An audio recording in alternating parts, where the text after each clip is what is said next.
You remember love? Wish I could.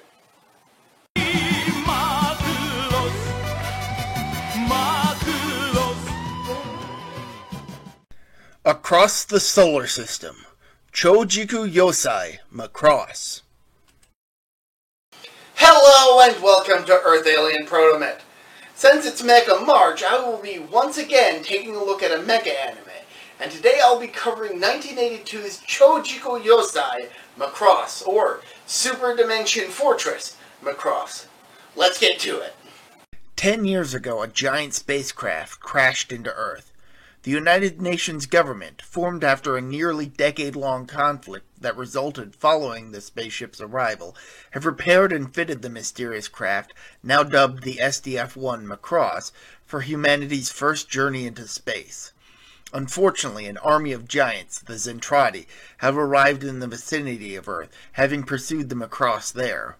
When the Macross fires its main cannon at the Zentradi without the humans aboard activating it, the Macross's crew activates the ship's fold system, which warps the ship as well as the nearby town across the solar system in a desperate attempt to flee their attacks. Can the Macross and the civilians aboard make it back to Earth, or will they be destroyed by the Zentradi along the way? In the original Mobile Suit Gundam, the main ship, the White Base, is forced to take on civilians to transport them out of a war zone, while also being pursued by enemy combatants. The Macross finds itself in a similar situation, but the show takes it a step further by having the civilian refugees actually build a city within the massive space cruiser. How many mecha shows have that? Aside from all of the Macross sequels. Being that this is Mecha March, of course this series has mecha. How else are the humans going to battle the gargantuan Zentradi, which absolutely tower over them even without their own mechs? But aside from the mecha having a transforming gimmick to change them from jet to a humanoid form, and a mode in between, the mechs aren't very interesting and are secondary to the humans. There is, of course, the Macross, which, in addition to being a ship, is capable of transforming into a powerful, albeit slow and impractical, robot, but the Macross is mostly used as a setting rather than a weapon. I mean, it's large enough to house an entire city, as the space castaways soon learn. But like I said, this series is more about the human characters, and there are a few to keep an eye on. First is Hikaru Ichijo, a talented stunt pilot who's convinced to join the military to continue pursuing his dream of being a pilot after the Macross is warped across the solar system. The one to convince him is Lin Minmay, a young woman who soon finds herself a popular idol, not only aboard the Macross, but also among the Zentradi, with the character's voice actress, Mari Iijima, also providing her singing voice. Which is a good thing, because Minmay's songs are fantastic. Give these songs a listen, because they are one of the best things about this series, and the show knows it. Other characters include Roy Fokker, a family friend of Hikaru's who joined the military during the Unification Wars that broke out after the Macross first appeared on Earth, and who acts as a mentor to Hikaru, as well as his girlfriend, Claudia LaSalle, a member of the Macross's bridge crew. Joining her is Misa Hayase, a coordinator with family ties to the military, and she and Hikaru often trade barbs. Leading them all is the Macross's captain, Bruno J. Global, a veteran soldier who always keeps a level head, but who has a penchant for smoking.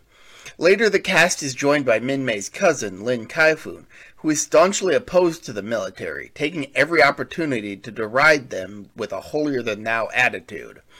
Personally, I hate Kaifun, which is probably the intention, because he acts like the conflict that's occurring in this series is the military's fault, because of course aliens showing up and attacking is all the result of Earth's military simply existing. Speaking of the Zentradi, they're interesting as well. While they initially appear to be antagonists simply for the sake of having antagonists, the show does eventually reveal that the concept of civilian is completely foreign to them, believing it to have some connection to a mysterious protoculture, which the show never fully explores. This revelation that they existed solely as a military race makes their shock over the very notion of peaceful lives a rather unique idea for a series about a space war. I think. I haven't actually watched a whole lot of Space War anime, so I could be wrong. That having been said, there's a lot more about this series that I want to talk about, and maybe I will in a future video, but it's stuff that approaches spoiler territory, so I'll leave it here for now. But I would like to talk about the movie. 1984 saw the release of Super Dimension Fortress Macross, Do You Remember Love, a retelling of the original show's story. The entire movie is made using brand new footage instead of reusing footage from the show like the Gundam trilogy did. But as a result, the film has a lot of changes to the original show's story to fit the shorter runtime, and even omits one of the show's story arcs. But for all the changes made, it's still a pretty good movie that's worth watching. I think it's now time to talk about the American release of this series. In 1985, after striking a deal with American model company Revell to co-license toy sales, American production company Harmony Gold released Macross, as well as two other anime, Chojiku Kidan Southern Cross and Kiko Soseikan Mospeeda, in the US under the collective title Robotech, taken from the name of Revell's line of model kits, which include Macross kits. The Robotech version of what's called the Macross Saga is largely faithful to the original anime.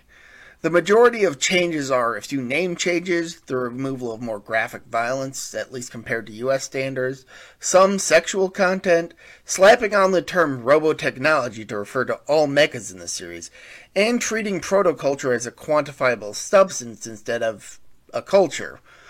The most noticeable change is the inclusion of some footage of Southern Cross in the late Macross Saga in order to better transition to the usage of Southern Cross footage called the Masters Saga. I feel that Harmony Gold did a pretty good job of translating Macross for the US audience, as I would recommend giving it a watch. My only problem with the dub is that the ending of the original series is fundamentally changed to accommodate the transition to the Masters. But speaking of Harmony Gold, they knew they were onto a good thing with Robotech and have held on to the license for Macross for decades. This has resulted in the numerous sequels and spin-offs of Macross being left over in Japan due to licensing issues with Harmony Gold. In the early 2000s, Macross, independent of the other shows it was merged with for Robotech, was released in the US on DVD by Anime Ego, and ADV later released a dubbed version, both of whom got Harmony Gold's approval, but those DVDs are long out of print. Thankfully, a subbed version of Macross, as well as the original Robotech in its entirety, are available to watch for free on Amazon's Prime Video service. So there's no reason to not watch Super Dimension Fortress Macross, which I strongly recommend you do. Until next time, I'm Protomet. See ya!